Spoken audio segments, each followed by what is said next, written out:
Reggae interviews. Word sound power. This is DJ745 for Reggae Interviews. We are very honoured to sit down alongside an iconic producer for the Star Trail recording label. He has firmly cemented his name in modern day reggae music. He started out, I think, in the late 80s, early 90s, and his productions were part of this conscious revolution, very similar to the modern day reggae revival that was talked about in the 2000s.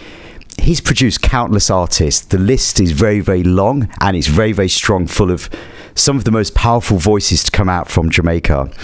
He prefers to be in the background, just like most producers, but today we have got a great honour to welcome Richard Bobo Bell of Star Trail Records to Reggae Interviews. Blessings. Give thanks, Yeah, man, good to speak to you. Yep. This is something that I know that you don't really do very often, so this is a very rare occasion to sit down with one of our sort of legendary producers and try and understand some of your story and some of your journey. Yes. Yeah. Let's share this story of some of your iconic productions, but before we talk about some of those recordings, let's take it back to the beginning. What was the initial vision for Star Trail Records? Why did you set that recording label up? Well, started Star Trail, me and my partner, Jack Daly, Garnet Daly. At that time in the music business, it was all gun tunes and slack tunes, and that wasn't what we really... So the motto of Star Trail we started out was upliftment through music. Okay. So that's how the conscious thing, really trying to uplift the youths then, because we realized that the power of the music, it can lead you anywhere. So we try to set it in the straight way, for the younger ones especially. Mm. Yeah. Do you remember what year you actually formed Star Trail Records? I think it was 1989. 89. Okay. And this was at a time when I think that, a lot of the DJs or the slack lyrics or the gun lyrics was, I think, probably taking more prominence. And that's the reason why you had that vision to form Star Trail Records. Yeah, yes. Yeah. Yeah, I knew Derek Lara a long time, and he introduced me to Barry Salmon.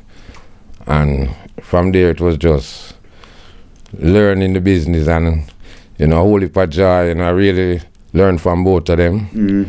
And my vision, like I said, was to uplift the music, from that gutter where it was in lyrically, or, I mean, it's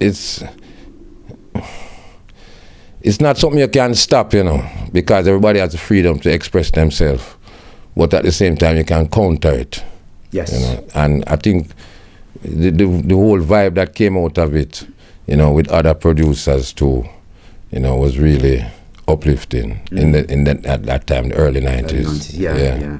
I mean, I think that I remember the passing of artists like Dirtsman and Panhead. I think really spearheaded this conscious revolution. Yeah, definitely. It was when them killed Dirtsman, and even Panhead, because Panhead, I didn't know Dirtsman, but Panhead used to be around by Scorpio, where I used to work sometimes, and Panhead was actually making some changes in his life at that time, getting more conscious, and it was just a shock, so, we knew it needed some cleanup. But like I said, one person couldn't do it, a couple of producers were pushing that consciousness alongside. Yeah, man, give thanks. Okay. Do you recall today, what was the very first song that you, Richard Bobo Bell, ever produced? Do you still remember the name of that song? The first song I produced wasn't Star Trail, Okay. It was a label called Run Cub, which is actually Buckner spelled backway, which was my cousin. Okay. And we had a youth named Django Youth, and from over Jonestown, and Hugh Griffiths. Those were the first two artists we had brought, Basically, it was my cousin who knew them, Right, okay. And it didn't never last too long, because my cousin was more interested in the racehorse. Okay. So every time I booked through the time on Wednesdays and whenever, he never show up. Because his love was there. Okay. So I said, okay, I'm going to go off and do my love, And like I said, I met Barry Salmon and them, you know. Barry Salmon strengthened me from the start, you know. You know, the first time we tour and all, this Barry scared me, and we did this song called 100% of Love, and it did well in England. Yes. You know, so we got a tour, 100% respect tour. You remember that? Yeah. So it was all just going. Derek Lara, you know, and Barry Salmon really showed me the fundamentals. Derek Lara gave me first guitar, an old guitar named Jason, him have right on it. You know, and Barry's, it was constant guidance. And so. Okay. And then what about Star Trail Records? What was the first song ever that you produced that was released on Star Trail Records then? It was the Barry Salmon, you know, 100% of Love, and a song called Time Is Wasting.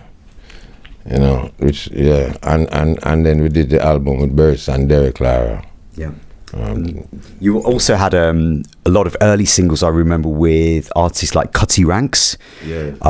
You had singles with Courtney Melody, Chrisinti, Thriller You, Jimmy Riley. So it certainly felt that the artists that you were keen on working with in those early days had that sort of like that same sort of like vision that you had for the label as well. Yes, some of them, and you had some artists who were even they came to you because they wanted something like that. You know, they wanted to change. Yeah. And more than 3 decades on, you're still working, you're still producing, still having sessions with musicians like Matthew and Fluxy that are over from England for a new label that's called 29 West Records. I think this is in collaboration with Fata Marshall. Yeah. Well, when we had set up the studio here, Fata has always been my engineer now, and he had his own label, Fata's label. Yeah. So after that label now, and we are here now, we're working, and I gave the music business a little break, you know, because it's not like I said, I love music, but I don't love music business. Yeah, the business, but so. I give it a little break, and I was constantly being advised and thing, and you know, like Fata say, come back, and Barry Sam say, come back, and so this address is 29 Westminster Road. Yes. So Fata and I started doing some stuff together, like, you know, but he was really doing most of the work because I was just 1 foot in. Right. Okay. Yeah. So we decided to form the label of 29 West, which is both himself and myself, and this is it, you know. Some big things happening right now, because there's a big song by KD Philo, Seasons Changing, and there's a great video to that as well. Yeah. You've also had, you know, rhythms like the Westbound Kutchi, so some really big things happening for 29 West. Yeah, I'm pleased, you know. As far as KD Philo, that is the person I told you about. My partner in Star Trail, it's actually his daughter. It's my goddaughter. Okay. And it's just her talent that really encouraged me and draw me out back, you know. Yeah, man. Cause the world going to hear about her. We have a new single right now, Seasons Changing, and she's very talented, and her beautiful voice, you know, she hears everything, you know. It's so easy to work with. And that's what Fata and I right now are concentrating on. You know, you have album work doing with Lukie D and Jigsaw King and other artists who Fata was working with before, you know, for a while. You know, but this project kind of captivates me, and it give me a positive vibe. Yeah. And I mean, I think that, you know, the caliber of artist on 29 West, you know, you've also got people like Shanti B, yes, Delhi Ranks. You know, the standard is always to a very high level when you're associated. Yes, that's true.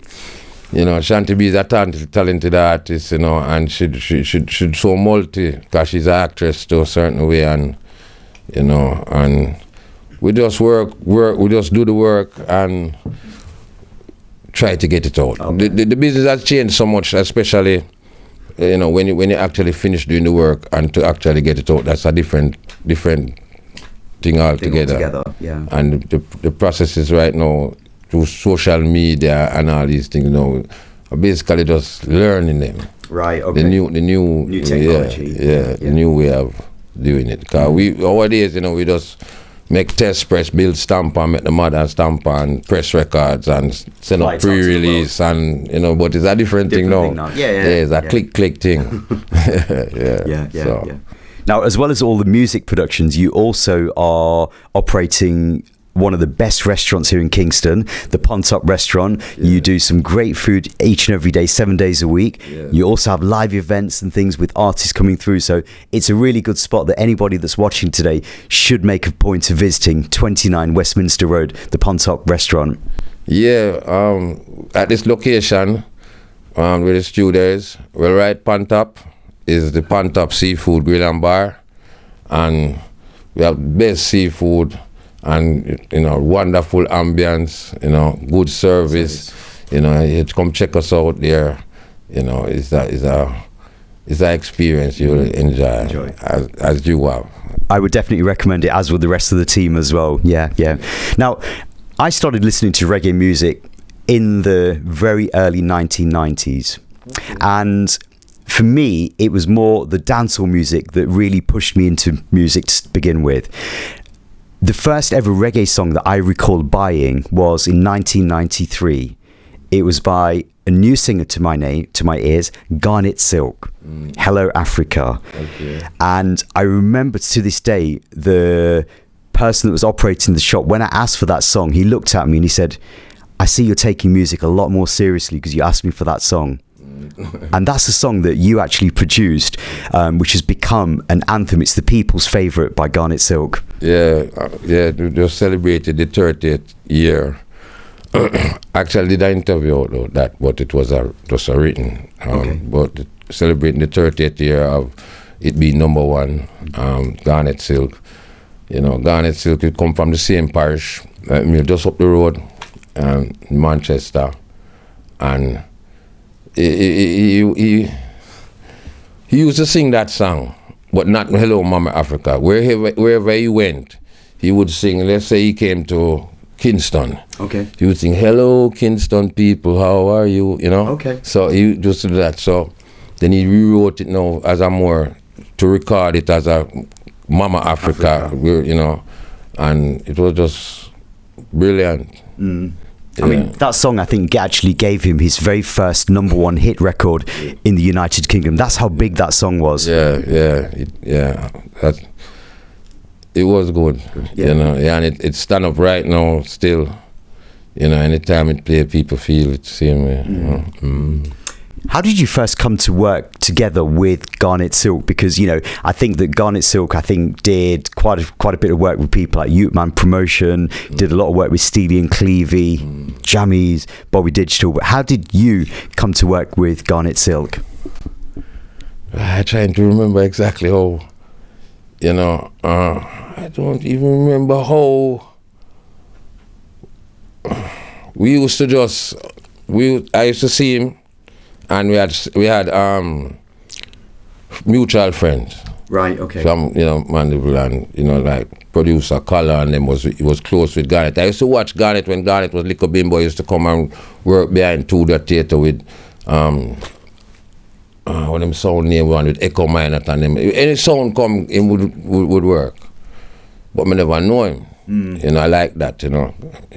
But I can't tell at what point, you know. But we got together, and before we started recording, because I remember he had a song that I really liked, but he was saving it to do with a particular artist to get him bossed properly. Okay. You know, I don't want to call the artist name, but the artist never really look like him, was just. And that song, after he came and did some songs for me at Black Scorpio, and we did the work. And Jack said to me when him leave, Jack Scorpio, well, you can't get Garnet to come do 2 tunes for me and thing. And so I check him and him say, yeah, I'm come do it, but I have to come with him. So when we go down there with him and him provides 2 songs for Jack. Let's All Spread the Love And Zion in a vision. Right, okay. So when we hear the rhythm and me hear him start say Zion in a vision, I say, that is the song where me know how long, know what him saving for this artist. And I say, yo, you know, say, and this man I go do the song. And him say, boy, come like the man no interest in him. So him just do it this and it was magic this to for Jack. Right, okay. You know, yeah, him got 2 good songs and Jack harmony them right away, and that was another history too. Yeah. You know. So really, I think from what you're saying to us today, it was you that actually introduced Garnet to Jack Scorpio, and that's how those 2 singles, Let's All Spread the Love and Zion in a Vision, came to be on the Black Scorpio label. Introduced them. If when he came the day to voice for me, he met him or anything, but he was working for me. Jack didn't know him, and when he left, Jack asked me About if we can't get Garnet to come do true. Right, okay. And we asked Garnet, and me and him go down. I never want to go down there alone. Right, okay. You know.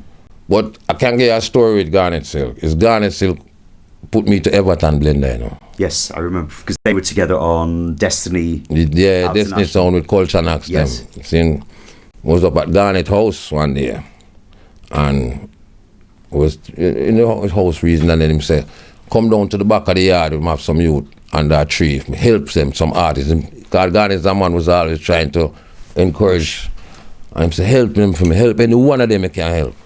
I'm listening, there was 5 of them. I'm listening to the 5 of them, and I say, this one, I work with this one. That was Everton Blender. Yeah, because they have a sound. Yes. You know, even though it's a little older, we had a sound. Where one away sound. Yep. And the next one, who I said to him, say, if by the time Blender reach a certain stage, you still need help, we'll come for you. Okay. That was the second choice. That youth was, at that time, his name was Chris Congo. Okay. Him end up named Dawi Congo. Right, okay. Yeah. And I hear him do a great album with Barry. And from here, that album with Barry, I say, right there must be. This is Barry O'Hare. Yeah, man. He do a great album with with Dawi Congo. And so, whenever I look back that way, I say, this must be, you know. It was fine him, you know.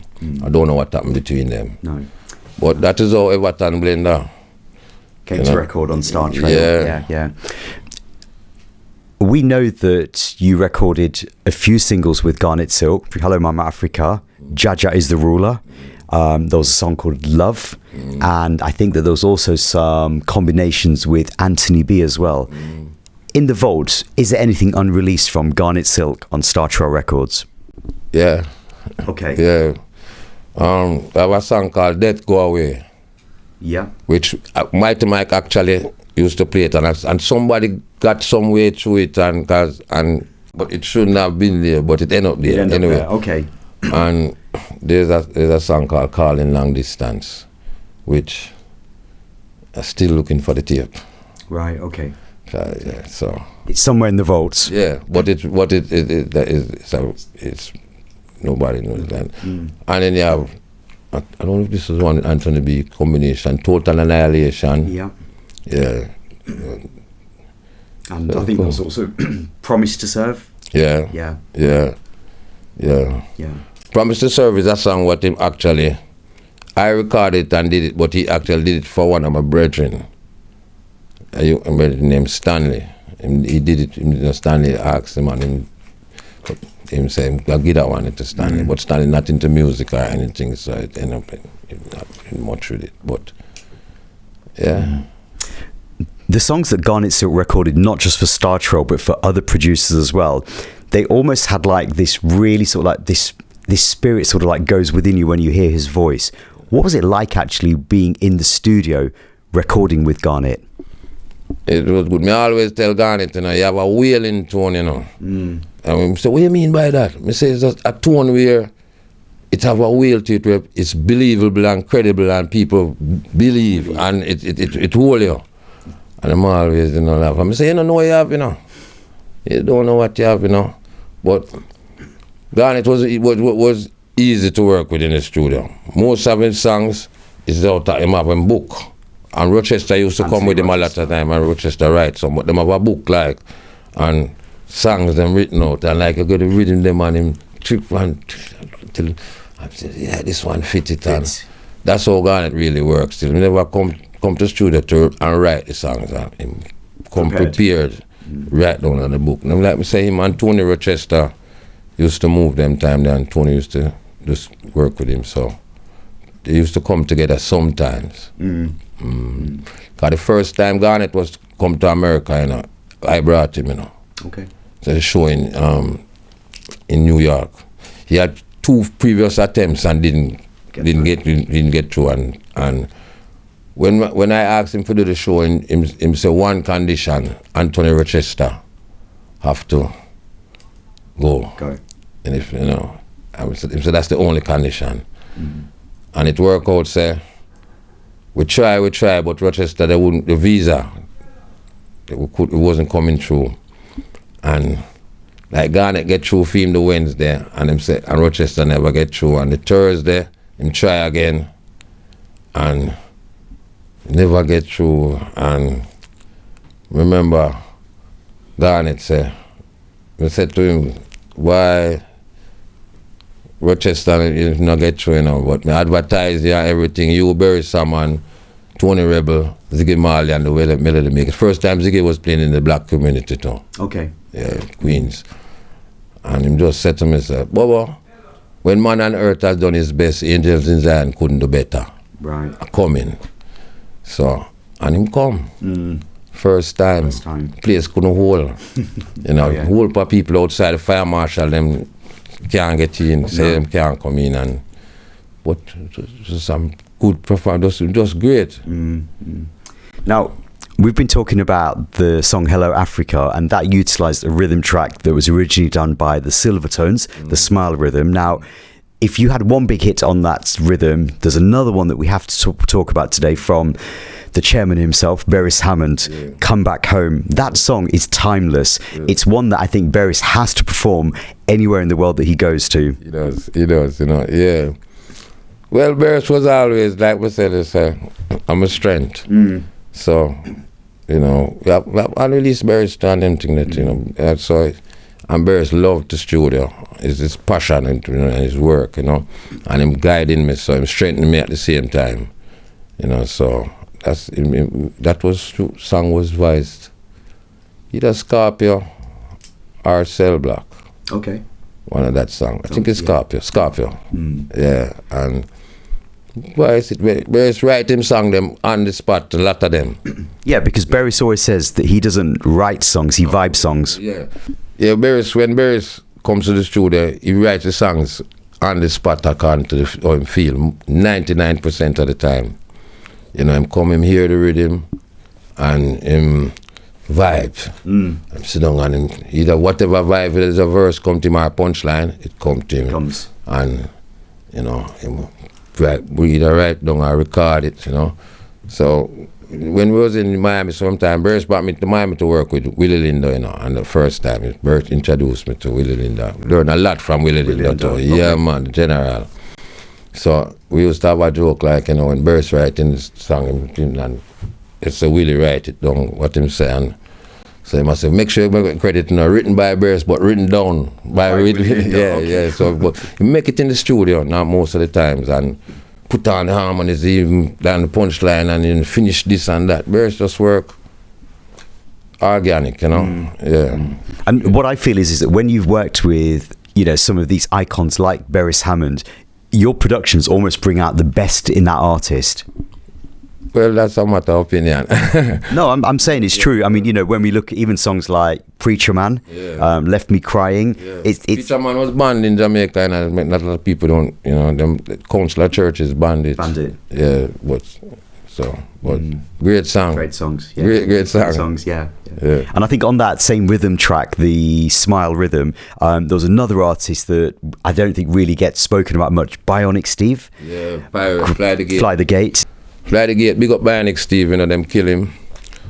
You know, it was a youth who just, a jovial youth, you know. And when his song came out, because he was mimicking the others, you know, it was like, you hear it the most. Yeah. even more than the others at the time. It was at the time, yeah. And he went away and came back.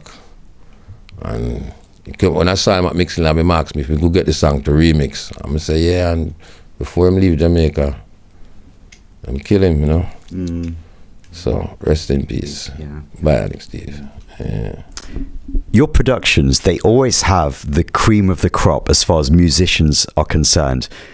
Give our viewers a little bit of an insight into just some of the musicians that have played the rhythm tracks on your productions. After musicians, there's Sly and Robbie, Firehouse Crew. Firehouse Crew do a lot. Mafia and Fluxy do a lot, you know.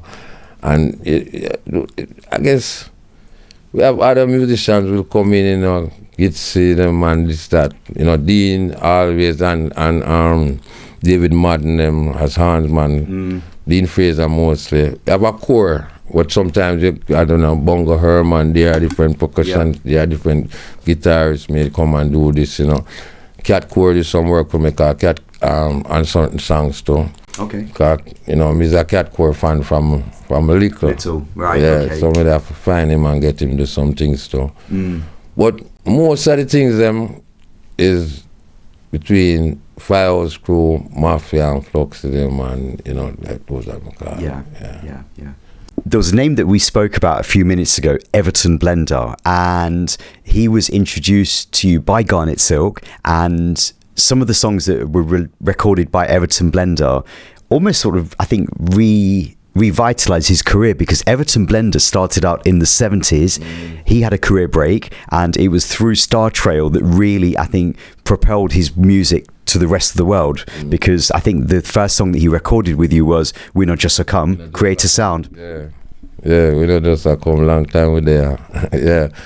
Yeah, like I said, that was the first one we released, you know, and from there, you know, Family Man, we just kept going, you know, till Lift Up Your Head, you know. And that was a big anthem, Lift Up Your Head. It's still a song that I think wherever it's played, it just basically, it uplifts the mood of a dance or anything. It's one of those signature songs. It's still strong, you know. We see the university choir do it. We see the people over Trinidad do it record it in pan music. We see a couple of people record it back, you know. Yeah. What was it about Everton Blender that you really sort of saw? Because you said to me earlier that there was a few artists that Garnet Silk wanted you to hear. What was it about Everton Blender? Definitely the sound. The sound? Yeah, man, it's definitely the sound. From here, the sound, you know. When you hear the sound, we know so this is a unique sound you can work with, can stand out, you know. And yeah, it was... Yeah, not like anything else. No. Yeah. I mean, you went on to record albums with Everton Blender as well, and I think that, you know, he's still making positive music to this day over at his base in Florida. Yeah, man, and when him come to Jamaica, him come upstairs and pan top. Okay. And him perform too, because we have live music on Saturday nights. Yeah. And him do that, and yeah. Even when we split, you know, it was an initial disagreement, because, you know, people always come and tell the artist this and tell the artist that, and, you know, I could do better. You're building something, nobody don't care until it shine off. Now everybody will say, you know, I'm not good for you, you can do better. And it was an initial disagreement. I'm say, it hurt me. Somebody just say, all right, Blee, we're going to go hear a lawyer. His lawyer was actually the lawyer for the JFM. Okay. We are going to hear a lawyer. Me no need no lawyer. Anything your lawyer say, you're good with. We're good with it. I'm a show up by myself. Okay. And him show up with Phyllis, his wife, and some next virgin from Clarendon. And the lawyer said, a virgin there have to come out. And me and Phyllis and him sit down. And when me I leave there, say, you know, it's pure praise and thanks me I get, you know. Because when the lawyer tell him, say, yo, you know. So we never have a problem after that. Okay. You know. Phyllis would have called me and check me about certain things. Boy, this, that, when I give her whatever advice I can give her. You know, say, yeah, look, Bobo. And more time would have called me and say, just bless me up. And like I said, to this day, him come down, him come upstairs there. Look good. Him send some music the other day when him get back from, like him did some unfinished work for Bobby Digital. Okay. And I think, call about give him And him send it come here, some cat come and fix it up for him, Fatta fix it up and call in the musicians them and mix it a whole part and mix it for him and him new album. So we good still at that way still, you know. I think that's a great story to share, because very often in the music business we have artists falling out with other artists and producers disagreeing, but it's good that you've managed to work through those disagreements a few years ago and that you're still there talking on a good level, because that's what it should be about. Yeah, that's what it should be about. It's not always like that, but that's what it should be about. Be the aim. Yeah, because really and truly, everybody have them life to live in and make them decisions, you know. So, you know, as long as we do the thing respectfully, you know, you have to, everyone have a right to decide their own destiny. Yeah. See me? I believe that. Yeah, man, so we don't have problems right now, yeah. No. Well, look, we are talking through just a few of the artists that Richard Bobo Bell has worked with across his career, and there's one person that comes into my mind at this time, Sizzla Kalonji. He did some really classic recordings for you, and the one that I have in my mind right now is an anthem called Holding Firm. What a big song that is. Big song. That song, you know, Louis Culture bring him come to the studio. Louis come voice, you know. And Louis bring this youth here. And say, boy, Bobo, you listen to youth, I'm bad. And I say, yeah, man. Because, you know, every day a man carry a new artist. I say, all right, come to voice, man. I say, no, man. Listen to youth, man. And Sizzla, him sing something, but it wasn't the song pan the thing. I say, yeah, bad, man. Okay. All right, when you're done, if we have no time, and Louis said, no, man, make him go before me. And when him there read him, and Sizzla meditate the rhythm little, and then the man say, I'm ready. I say, we can hear you. And I go around the man. First, up till now, goosebumps are come up on my hand still, man. Wow.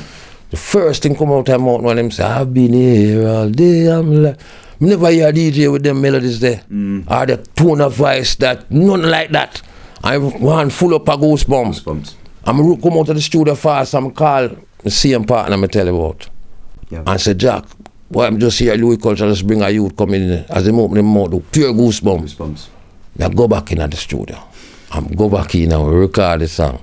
And I say, youth, you're tough. I mean, never have no doubt. When it comes to say he was going to be a superstar. I'm at everything. I'm at great lyrics, which wasn't the common thing here. Great melodies, great tone of voice. One more have the package. Yeah. So, you know, right this, so, you know. Say, God, them time the Fatis done record up.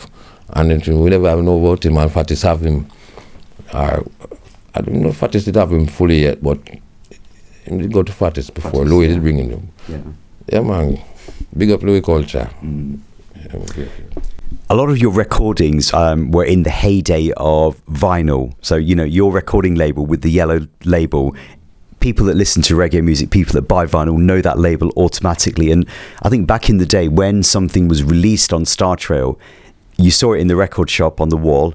You didn't really need to hear it. You could just buy it on the quality of the label itself. That's People tell me that, you know. It's true. So them just order the Star Trail because they know it's a certain level. Yeah, they know what they're getting. Yeah, because you sometimes, you know, in the United Kingdom you'd have big record shops like Dub Vendor, Blacker Dread, Supertone, Daddy Cool, but then outside of London, in the smaller sort of towns, maybe there wasn't so many big record shops, so you'd rely on lists, magazines where they'd put like a top 10 of new releases. And when you see Star Trail, you don't need to hear it. If you know that there's an artist in Star Trail, you know that the chemistry is going to be positive.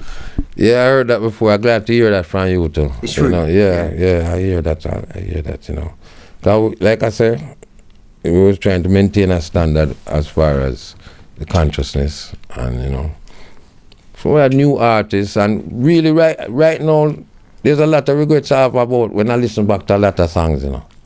Okay, what sort of regrets? I don't have to spell them out, but like, I could do that better.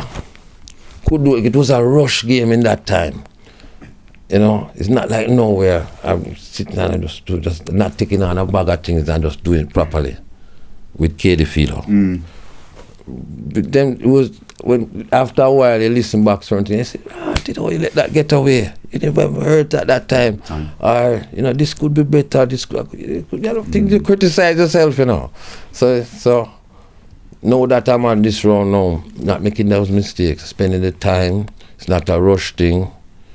Or, you know, in those days it was a little more faster because you have a lot of artists around you and you're trying to help everybody. You want to get this one out through and this, bring up this one. And I definitely agree. It was a much faster pace scene within the studios, because your studio back then was based on the Boulevard, Washington Boulevard, right? Yeah. And, you know, I think that, you know, you'd have a lot of artists that you'd be working with, but then other artists would try and hang out, trying to get through the door. Yeah. So it was a much more faster pace of music back then. It wasn't like if you go here now, and you have a big gate, or a big slab, you have a big gate, Scarp, you have a big gate. This was in the plaza, because it was a temporary thing for this. So it was in a plaza. Yeah. So even though we can't close our door, the railing up, the balcony full of people, free to come, you can't stop them. So it was like that, but it's a vibe too. Yeah. Now, if we speak about Sizzla, there's somebody else that we have to speak about as well, and it's the fireman himself, Capleton. There's a song that I still remember to this day that you released probably around about 1994, called Don't Diss the Trinity. Big song on a really heavy recut of the rhythm that we know as the tempo rhythm. That was, we lick back the tempo rhythm, Sly and Robbie lick it back, but I add my phrase on it, mana, mana, mana. Yeah, we just add that to just identify it as our own. And Capleton had that song and nobody don't want it, you know. He would tell himself, not even the manager never want to take that song, you know, because in that time people wasn't so grown to culture like no, no. To cut off on it, Garnet Silk used to tell me, say, Jaja is the ruler. Is that the song he go audition at Germany with, and Germany never like it? Okay. And I say, we will take it. You know, him want something different. Every producer want them one thing still. So we'll keep turning up that song, Boy If You This Marcus, and through it I speak of the Trinity, Willie Emmanuel, I, King Selassie, and John Marcus. No people don't want it. Our people now say, give me something else. Yes. They say, I want it. And when we record it, and right now there's all a verse where him have everything new, him have all verse when nobody not hear. Okay. Because him had so much lyrics fight, everything, and you don't repeat nothing, and more than the punchline, and from I put it out. Big tune. Big tune. Everybody have played and when I dance, you know. This was at a time when I think Capleton himself was making that transition to Rastafari. Yeah. He must have make a transition within Rastafari and go up a Bobo Hill and them thing there. I used to carry enough artists up a Bobo Hill, you know.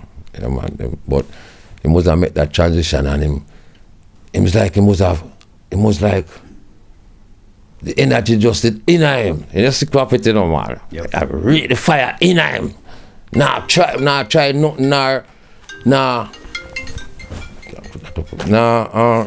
put on nothing. You just naturally in him, the fire. Yeah. That transition, there is not no follow thing. It's a energy coming in him. Yes. I tell you, them time, you know, and when him voice them tune, there one lick. You know, stop. Because you know, so stop the tape, because it's just a fire. Fire, yeah. Yeah, man. Yeah. Terribly out that, man. Yeah. Capleton himself, you know, he had that fiery delivery, and he didn't need to be asked twice to record. As soon as he's in the booth, that's it. Yeah, man. The lyrics just come out of his mouth without thinking. Yeah, man. It was like just spontaneous, and it was because when Prophet have him tune them, you know, him full of energy, him vibes it all the time. So when him hit the reboot, you know, him ready, you know. Him not have no warm up needed now, him ready. And him that in them time them just come with a fire. And then him voice the tune, Can't Sleep at Night. Yes. And next time and next one, but Capleton, King Shango. Big up. Yeah, man. Great. Yeah. On that same juggling on the tempo rhythm track, you had a singer by the name of Anthony Redrose who sang a song called Heathen. A few years later, you added Norrisman to that to make it the Heathen Part 2. How did you pair Norrisman and Redrose together for that? No, well, they weren't paired together because, like I said, one was done earlier. You know, Redrose advised the tune Heathen, and it was a big tune, you know, and it was on the tape there and then later on I added some more artists to it, you know, and Norris man now I was combinating with, but he wasn't there with Red Rose at the time.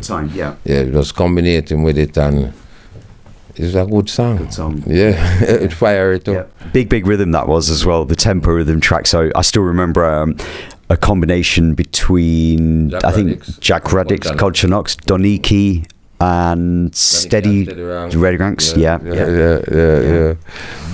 Long time I don't even hear some big songs that we're talking about today. Rest in peace, Doniki, too, you know, got sick and thing, yeah. Now, as well as working with some of the up-and-coming artists within the music industry back then, you also called in the veterans like we've touched on Derek Lara, Beres Hammond, Michael Grammy Rose. You did some great recordings with him, and the one that I'm thinking of was on the Kutchi Rhythm, the Full Up Rhythm track. That was a song that Michael recorded as part of Black Uhuru, but then the version that you recorded for Star Trail held its own as well. Yeah. Stark sent to me now. Yeah, man. Well, Michael Rose, Mr. Rose, I call him friend. I'm a friend, you know, without make enough fire and them thing there, come down to Monday, we'll come check we, and so we end up just doing some work. We did some other work too. And he was a genius in himself with his sound. He was a sound man again too. He was sound, you know, and a different way of delivery. So me really enjoy working with him. Yeah. We did that time with the Blood Up and him tune there. We got Mr. Rose, yeah. And I think that I think when you recorded him in that period, I think in the 90s, his voice, even to this day, it still sounds in fine form. Yeah, man. Yeah, definitely. You have certain voices that in reggae that stand out, and his is one of them. Yeah, man. Now, there's one other artist that I want to talk about with you today, and a lot of the people that are watching today are thinking, why haven't we spoken about this artist as yet? And this artist, who goes by the name of Anthony B. The work that you did with Anthony B, I think was classic, and I think really actually helped to put Anthony B on the musical map. Yeah, definitely put him on the map, because it was nothing before, really, like, you know. A youth named Lico Devon, who was in the crew, you know, in the family. He brought Anthony B. And him say, listen this youth here. I'm listening, and I say, sound good, you know. But I never 100 at the time, so I was dealing with Blender, so I say, hang around a little bit, come and studio every day, and hang around, and him would come studio, you know, because first time him DJ some lyrics for me, him never push it out. Okay. Like me just give it to you, I say, oh, sound good, but you can't push it out. And Devon say, yeah man, him can't push it out, man. So alright. I'll bring him to the studio and him voice a tune. It was a counteraction. I never like what I say him say to Future Troubles, higher you. Okay. You know, Karate Man, who is you? And I said, no, I don't like that. I said, boy, my future friend is not that really my friend. So anyway, I said, forget about them. I could do some real tune. And so we start the one thing I can do, Hurt the Heart, you know, and them song there.